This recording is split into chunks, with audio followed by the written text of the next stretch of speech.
even though we've never witnessed it ourselves. Because groups of people have taught us as something which is established. And that's for world events, not just the events connected to Islam. So why should we not apply to the issue of Islam when it is a process which is similar? The first called tawattur process, the process of transmission. And secondly, the transmission of the life of Muhammad is transmitted through narration, not as history, although it is a historical event. It's been transmitted to us as a narration which we can authenticate. And that's the reason why we would accept it categorically. And as for all these claims and the examples, that's why I also made reference to non-Muslims. As for the second one, is I'm not an Arab, I don't speak the Arabic language. How can I sense the miracle? Very 2 points. One is, when the university which I was at, School of Oriental and African Studies, I was studying Arabic there, and my lecturers were non-Muslim. I would ask them this question: I'm not Arab, what about you? The confidence that we should have over this is that we should go to anyone who's an Arab, go to non-Arabs, Arabs who are not Muslims, and ask them about this.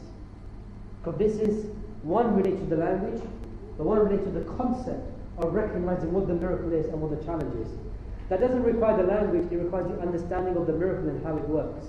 Now, as for the closeness to the miracle, it's a very difficult thing to appreciate. It's a very difficult thing to appreciate. I remember a friend of mine who used to live with me, he's a Reba to Islam, been a Muslim for about 15 years. We were once watching a documentary, a man was standing there, like this. قال الله سبحانه وتعالى في كتابه. And Allah says in His book. And I said, wow, that's really impressive. I didn't know what he was saying, but that's really impressive. And my friend who's a Reba to Islam is saying, he's not reciting the Qur'an. I said, yeah, but Subhanallah, Kitab Allah. And he goes, I'm telling you that's not the Qur'an. What is it? He goes, I don't know, but that's not the Qur'an. And then we watch. And after 10 minutes, then we realized behind the man there was a huge cross. That this was an Arab Christian priest reciting from the Bible. An Arabic God is Allah. Praising God is Subhanallah. Exactly the same. So he was reciting from the Bible. He said, but that's not the Qur'an. And he said, I asked him, how did you know? He goes, you could just tell the difference. What does that mean?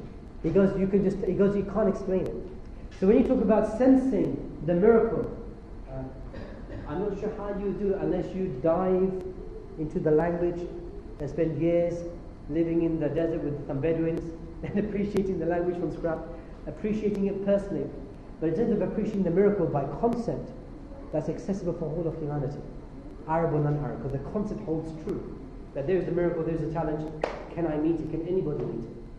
And if I'm not sure how let me go to those who know the Arabic language, non-Muslims, and let me ask them if they can meet the challenge. And let me be bold. Let me go to the universities, American University of Beirut, the American University in Cairo, where you have the top Arab Orientalists who hate Islam. Why don't I ask them? Nothing stopping anyone from doing that to verify this. So from that framework, that's very consistent. And that would allow anyone, without the language, to recognize the concept and therefore believe upon the concept of a miracle. But in terms of personally experiencing it, Jazakallah khair, definitely then you need to learn the language.